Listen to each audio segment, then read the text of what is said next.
আসসালামু আলাইকুম। যারা ডিপ্লোমা করতেছেন ওদের উদ্দেশ্যে আমি ভিডিওটা বানাচ্ছি।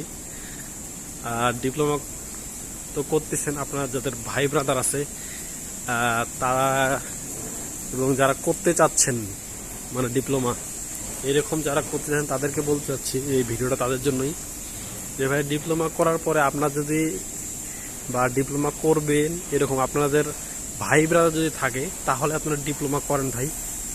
আর তার আগে না করাটাই বেটার। ডিপ্লোমা কাদের জন্য? যারা টেক্সটাইল নিয়ে পড়তে যাচ্ছেন ওদের জন্যই বলতেছি। আপনাদের ভাই ব্রাদার ক্লোজ মানে থাকে না, এখন টেক্সটাইলের চাকরিটা এমন হয়েছে যে হচ্ছে রেফারেন্স ছাড়া আসলে কোন জায়গায় চাকরি হয় না। ভালো রেফারেন্স হলেই প্রত্যেকটা ফ্যাক্টরিতে আপনার চাকরি হবে। আর হচ্ছে বিএসসি ভাই মাস্ট বি। আর ডিপ্লোমা মানে খুব রেয়ার মানে চাকরি হয় মানে টেক্সটাইলে আর কি।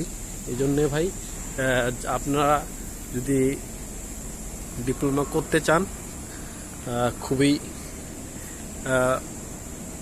আগে বুঝে শুনে তারপরে ডিপ্লোমা করেন, এটা আপনার জন্য সবচেয়ে বেটার হবে। আমি যেটা বলতে চাচ্ছিলাম যে টেক্সটাইলে এখন ডিপ্লোমার চাকরি খুবই মানে মানে খুবই কম আর কি, নাই বলতে চলে। আর যাদের হয় ওদের হয়তো বা খুবই লাক সেটা আর কি। আর হচ্ছে যেমন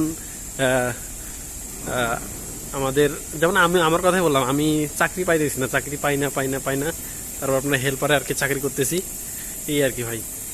ওই জন্যে আপনারা ডিপ্লোমা চাকরি ইনশাল্লাহ ভালো কিছু হবে, কিন্তু ডিপ্লোমা করার পরে আপনাকে ধৈর্য ধরে থাকতে হবে। সেটা হচ্ছে 4টা বছর আপনি বিএসসি করার পরে তারপর একটা ভালো একটা প্রপারলি একটা আপনি পজিশনে যাইতে পারবেন।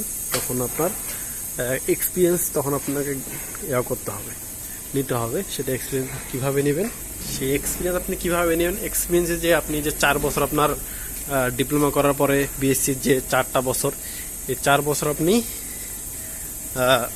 বিএসসি করার মাঝখানে আপনি কোনো জব যেখানে হোক আপনি যেটা নিয়ে কেরিয়ার ডাইং আছে বিভিন্ন যেটার সেক্টর আছে, সেক্টরে যে সেক্টরে আপনি কাজ করতেছেন সেই সেক্টরে আপনি লেগে থাকতে হবে।